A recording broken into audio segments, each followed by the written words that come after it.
ኢራን በአሜሪካ ጦር ላይ ያነጣጠረችውን የመጨረሻውንና እጅግ አስከፊ የሆነውን የበቀል ድብደባ ከፍታለች። አሜሪካ 19 የሚጠጉ እጅግ ዘመናዊ አደገኛ የተባሉትን የኤፍ-18 ተዋጊ አውሮፕላኖችን በቀጠናው አካባቢ ብታሰማራም ከኢራን በኩል የገጠማት አጻፋ ግን ያልተጠበቀና እጅግ በጣም አስከፊ ሆኖባታል። በዚህ ረገድ ከኢራን ጋር ያለው ግጭት እያየለ በመምጣቱ ምክንያት ከ400 በላይ የአሜሪካ ወታደሮች መቁሰላቸውንና የ14ቱ የአሜሪካውያን ወታደሮች ሕይወት ደግሞ ማለፉ ተዘግቧል። ይህም የፍልሚያውን አስከፊ ገጽታና እየናረ የመጣውን የሰው ልጆችን መስዋዕትነት ቁልጭ አድርጎ ያሳየናል። የተለያዩ ዓለም አቀፋዊ መገናኛ ብዙሃን እንደዘገቡት በዮርዳኖስ በሚገኙ ወታደራዊ ምሽጎች ላይ የተሰነዘረው የአሜሪካ የኢራን ጥቃት በስፍራው የነበሩ በርካታ የአሜሪካ ወታደሮችን ለጉዳት ዳርጓቸዋል። ድርጊቱም የቀጠናውን ሰላምና ደህንነት ዳግም በስጋት ደመና ውስጥ ከቶታል። በዚሁ አስደንጋጭ ድብደባ ምክንያት በርካታ የአሜሪካ የጦር አባላት የአካል ጉዳት እንደደረሰባቸው ተሰምቷል። በሚገርም መልኩ ደግሞ የኢራን ሚሳኤል የአሜሪካውን ግዙፍ መርከብ በህንድ ውቅያኖስ አካባቢ ሲዘዋወር ሲያራውጠውና የሚያሳየው ቪዲዮ ዓለምን አጀብ እያሰኘ ይገኛል። አሜሪካውያን በጀመሩት ጦርነት ኢራን የከፋ ቅጣት እየሰጠቻቸው ባለችበት በዚህ ወቅት ደግሞ ዶናልድ ትራምፕ እንደ ድልድዮችና የትምህርት ተቋማት ያሉ መሰረተ ልማቶችን እንደሚመቱ ዝተዋል። ይህ ድርጊት በዓለም አቀፍ ደረጃ እንደ ከባድ የጦር ወንጀል የሚቆጠር ቢሆንም ዶናልድ ትራምፕ ግን አሁን አሜሪካ የደረሰባት ያለውን የቢሊዮን ዶላር ኪሳራ፣ የበርካታ ወታደሮቿ ሞትና የጦር ማዕከሏ መፈራረስ በትክክል የተገነዘቡት አይመስሉም። ለዚህ ምላሽ ይሆን ዘንድ የኢራን መከላከያ ኃይል በኩዌት የሚገኘውን የአሜሪካን ጦር በሚሳኤል ከበባ ውስጥ በማስገባት ሌሊቱን ሙሉ ሲቀጠቅጠው አድሯል። ትራምፕ ጥቃት ሰነዝርባቸዋለሁ ያላቸውን ስፍራዎች በዋናነት በኩኪስታን የሚገኙ የኢራን ግዛቶች ሲሆኑ በዚህም ጥቃት በአካባቢ በሚገኝ የሲቪል ድልድይ ላይ ጉዳት እንደደረሰበት ምንጮች ያሳያሉ። ኢራን በአሜሪካ የጦር ኃይል ላይ ያደረሰችው ኪሳራ አሜሪካውያን ሊያምኑት ከሚችሉበት በላይ ሆኖባቸዋል። በዚህ እጅግ አስከፊ ግጭት ምክንያት አሜሪካ ከፍተኛ የሰው ኃይልና ወታደራዊ ቁሳቁስ ከማጣቷን በላይ የቀጠናው መከላከያ አይኖቿ በኢራን ድብደባ ውስጥ ታውረዋል። የአሜሪካ ሚሳኤል መከላከያ ስርዓት ዋነኛ መመርመሪያና ለሲቪሎች የቅድመ ማስጠንቀቂያ ሰጪ የሆነው ግዙፉ ANFPS 132 የተባለው ራዳር መደምሰሱ ታውቋል።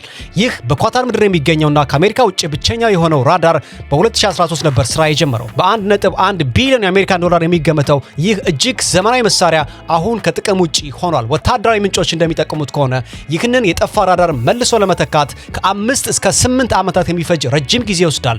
ይህ ማለት አሜሪካ በቀጠናው ያላት የሚሳኤል መከላከያ ጋሻ ለቀጣዮቹ 5 እና 8 ዓመታት የተሰበረና የተንኮታኮተ ሆኖ ይቆያል ማለት ነው። የኢራን ጥቃት በዚህ ብቻ አላበቃም።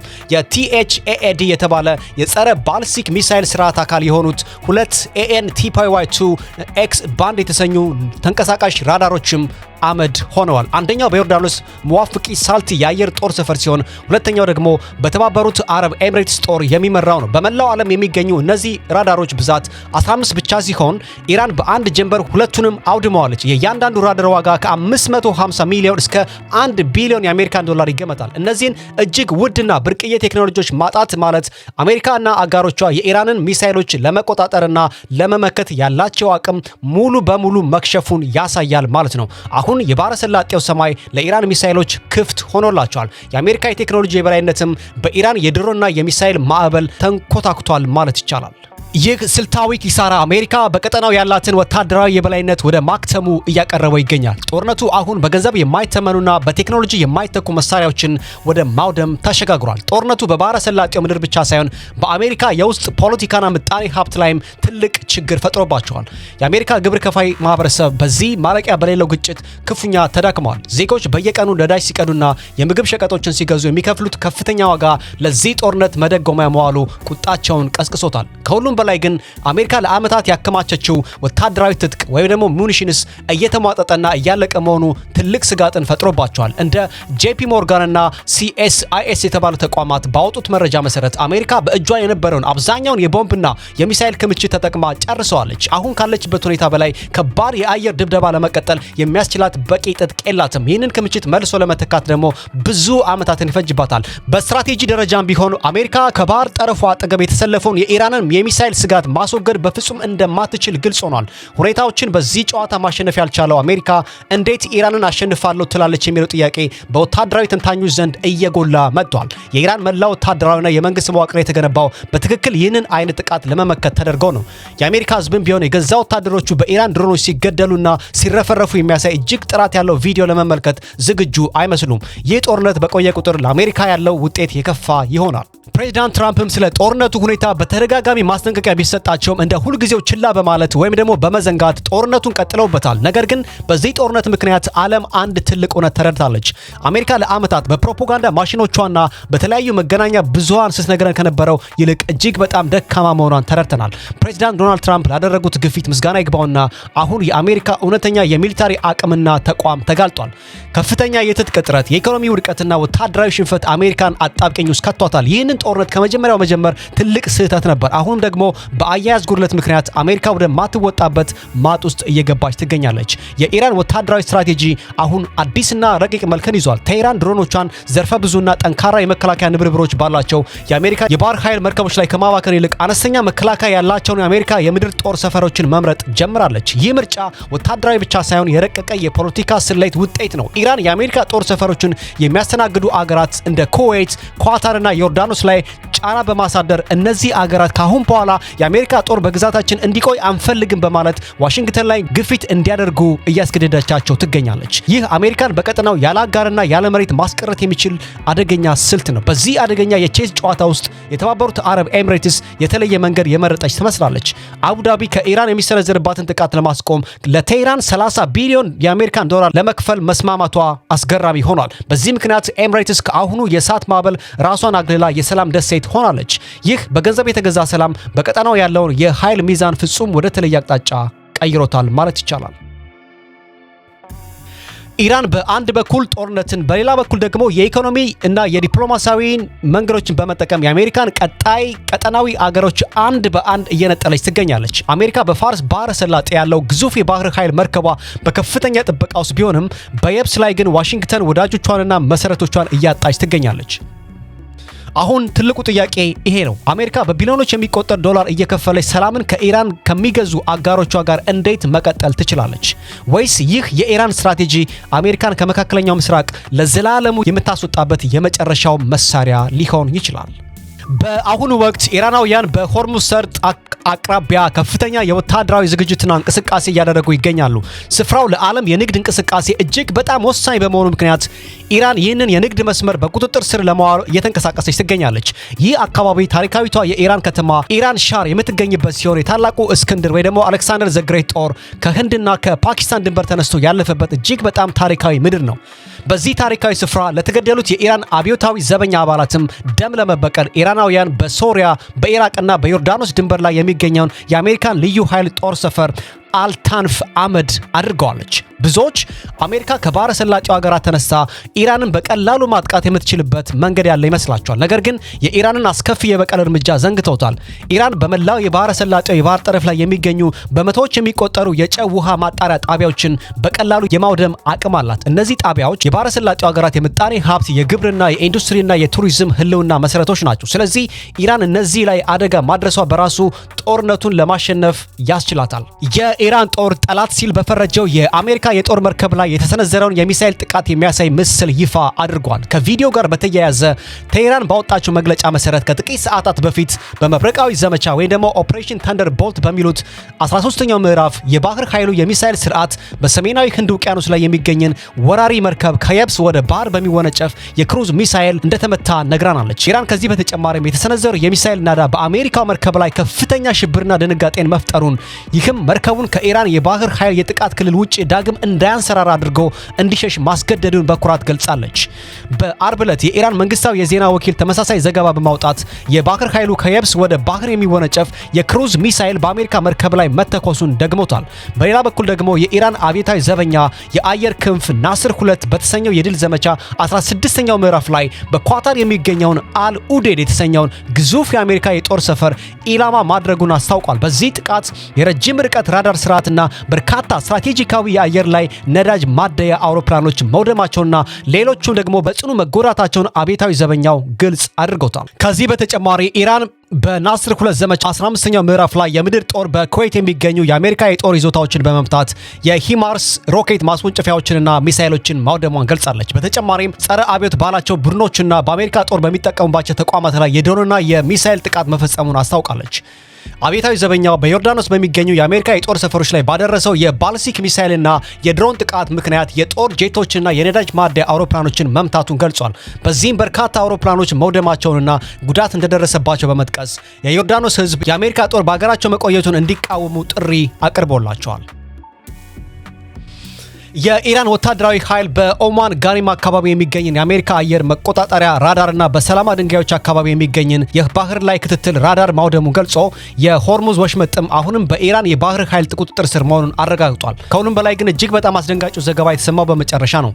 የአብዮታዊ ዘበኛው የአየር ክንፍ በሶሪያ አልታንፍ በሚገኘው የአሜሪካ ልዩ ኦፕሬሽን እዝ ላይ በናስር 2 ዘመቻ 11ኛው ምዕራፍ ማንም ያልጠበቀውና ምድርን ያንቀጠቀጠ ድንገተኛ ጥቃት መፈጸሙን ይፋ አድርጓል።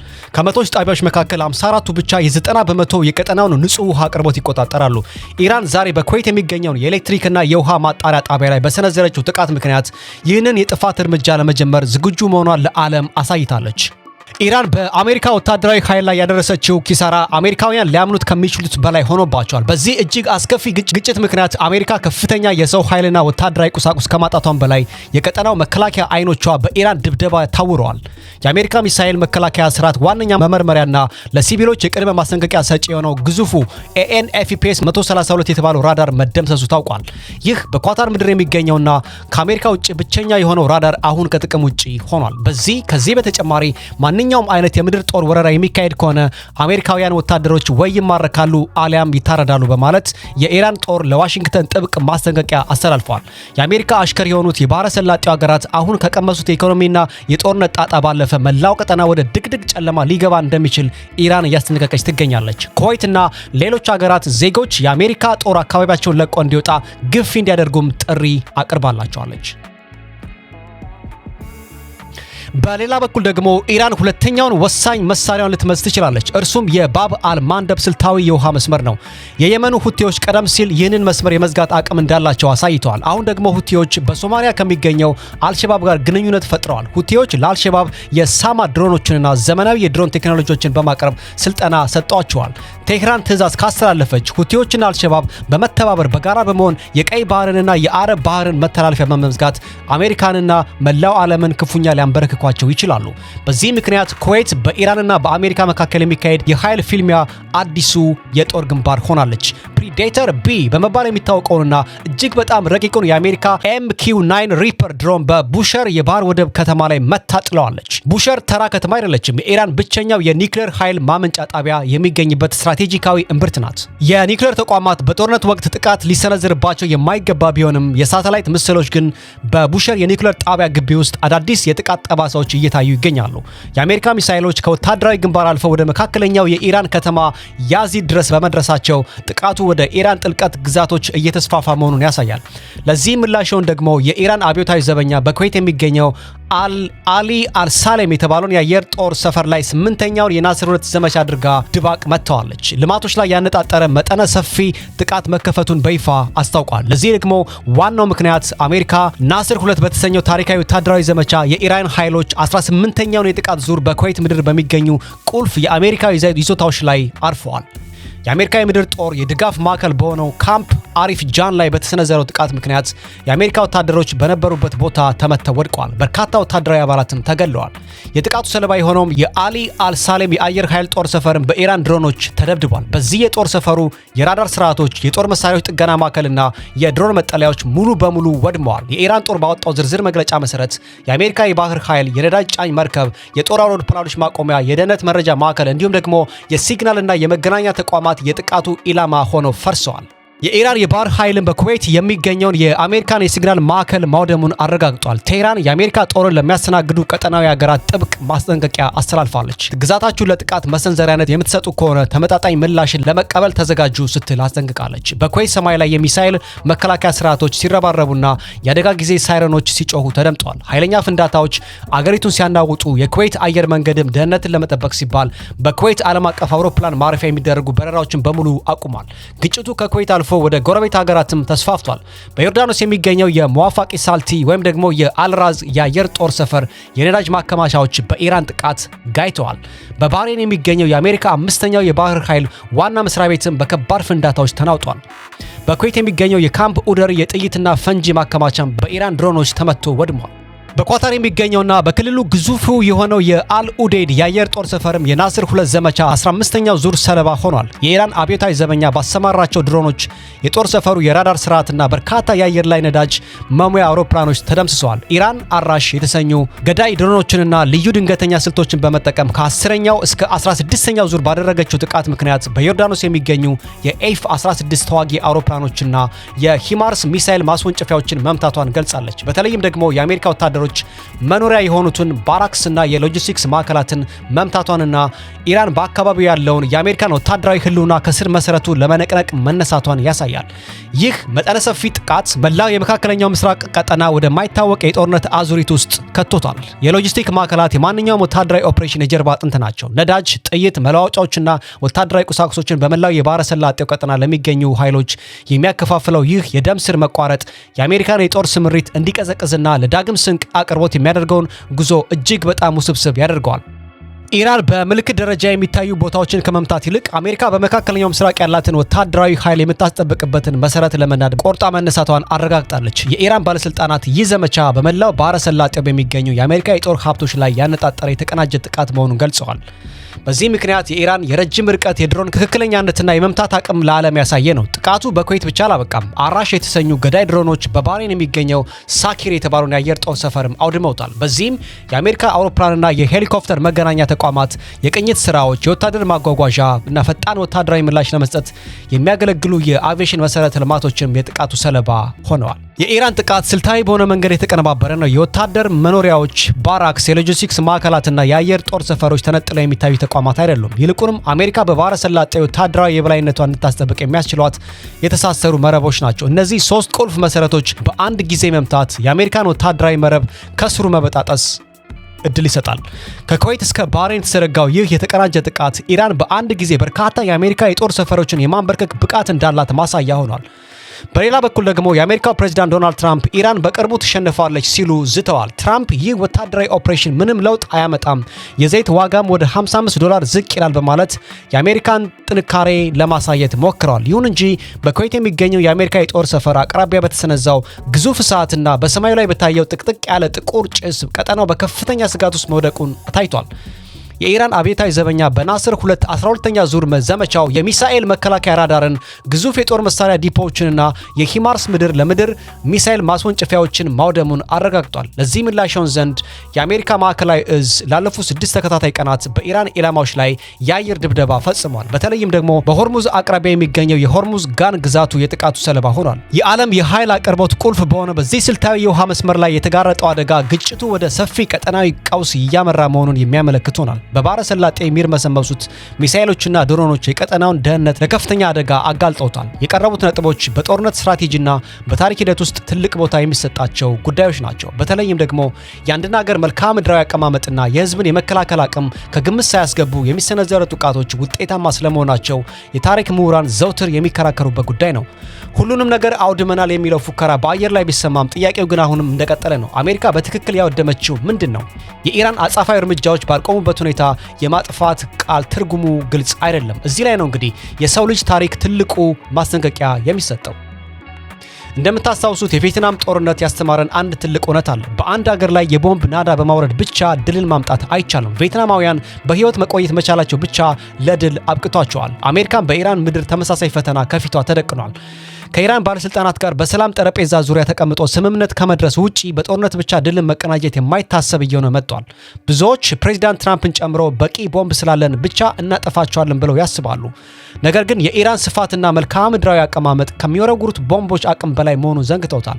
የአየር ድብደባ ብቻውን ጦርነትን እንደማያሸንፍ የስታሊንግራንድ ታሪክ ምስክርነት ነው።